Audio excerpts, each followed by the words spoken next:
Hello. In this video, we're going to take a look at planes, and more specifically, how we can use vectors to try and define an equation for a plane in three-dimensional space.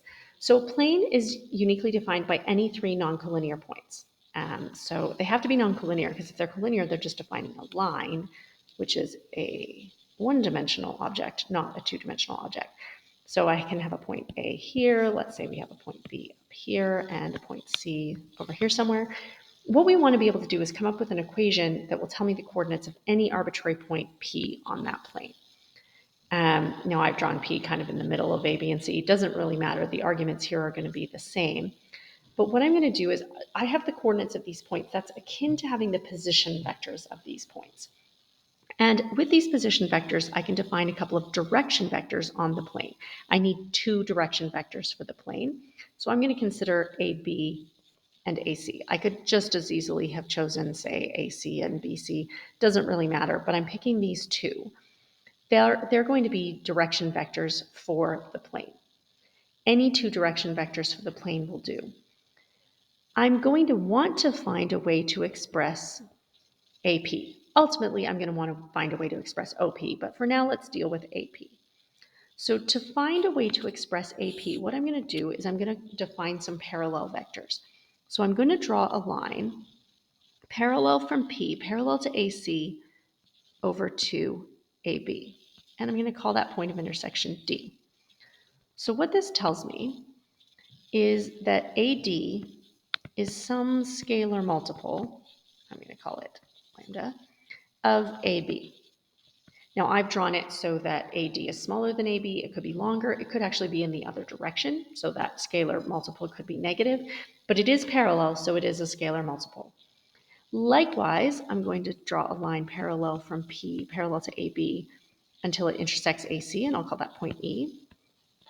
Likewise, I get that AE, therefore, is some scalar multiple of AC.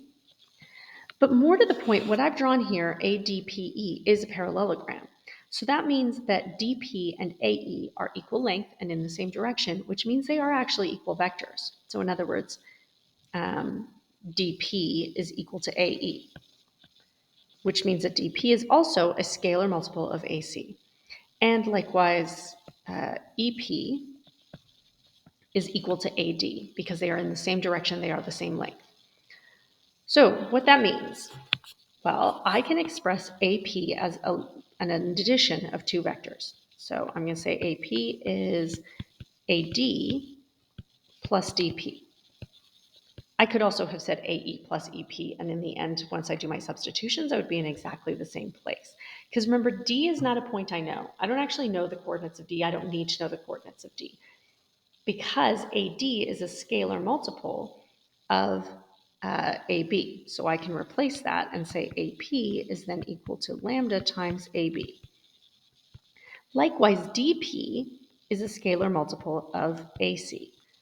So this can be now plus mu AC.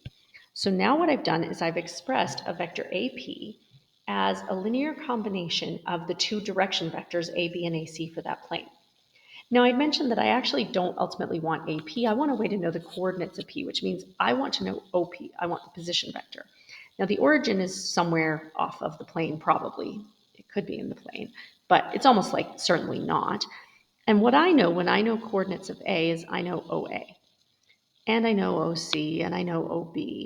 Those aren't really the ones I care about right now. What I care about is OP. So OP is what I really want. But what I know is that I can say OP is OA plus AP. Well, AP is this linear combination. So what I now have is that OP, so in other words, the position vector of P, is OA.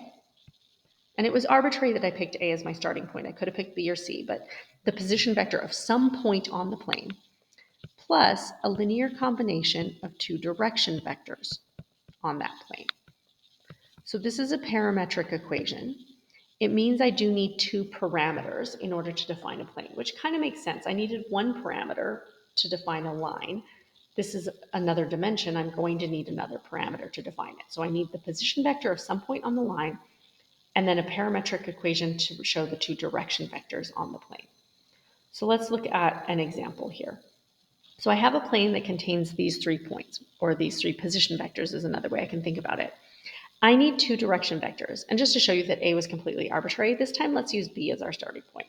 So my 2 direction vectors I'm going to find are BA and BC.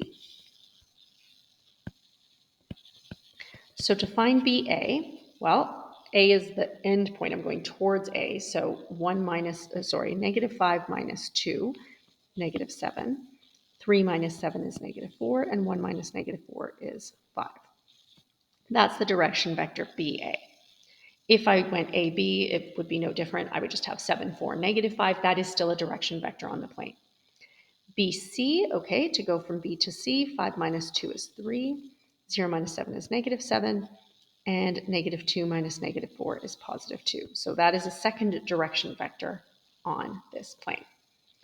So I can say that any point on that plane, OP, or I can just say V to say a vector on that plane, is the position vector of a point. I'm going to just continue to use B because I was using that as my starting point before. So 2, 7, -4, plus some parameter times that first direction vector, -7, -4, 5. And it doesn't matter which one I call my first direction vector and which one is my second. And the second direction vector, 3, -7, 2. So this is a vector equation of that plane. I can separate it into 3 parametric equations if I like. I can say that for any point on the plane, x equals 2 minus 7 lambda plus 3 mu. The y value of any point on the plane is going to be 7 minus 4 lambda minus 7 mu. And the z coordinate is going to be -4 plus 5 lambda plus 2 mu. What I can see from this, though, is that there's infinitely many, a finite number given the 3 points I actually have, but given that there are other points on the plane, if I can find any other point, I can find infinitely many parametric equations that I could write. So we're going to want a way to express this as a Cartesian equation. In other words, just in terms of x, y, and z. And we could do that through some manipulation of that system of equations, but we're going to find an easier way.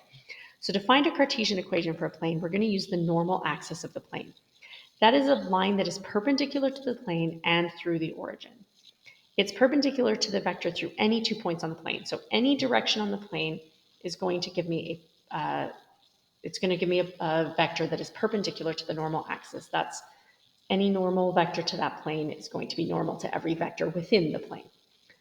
Well, we have 2 direction vectors, and we have a way, an operation that allows us to find a vector perpendicular to those 2 vectors, and that's the cross product. So we can find a normal axis by doing a cross product of the 2 direction vectors to find a normal vector. I'm not going to actually do that here. I'm going to give you a normal vector, but let's say I have a plane that contains a given point, A, 1, 1, 2, and it is normal to the vector 2i minus 3j minus 3k. So what this means is that if I have some other point on that plane, so let's say we have the point P, X, Y, Z, the vector between A and P must be perpendicular to that normal vector. So that means that the dot product of that vector AP with that normal vector has to equal 0. And that's going to allow me to write this equation. So consider first off the vector AP. So the vector AP is going to be x minus 1, y minus 1, z minus 2. That's the vector between the points A and P. And then the normal vector is given to -3, -3.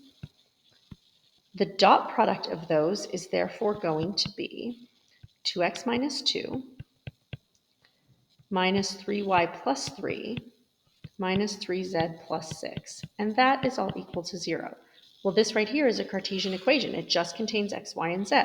Normally, we'll clean that up a little. So I'm going to write 2x minus 3y minus 3z equals, and I'll just move my constant over. So I've got -7.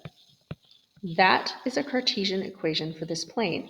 And if you notice, the coefficients of x, y, and z in this Cartesian plane equation are in fact the components of the normal vector. So when I have an equation, a linear equation, such as I have here with three variables, it is generally representing a plane, and the coefficients of x, y, and z represent a normal vector to that plane.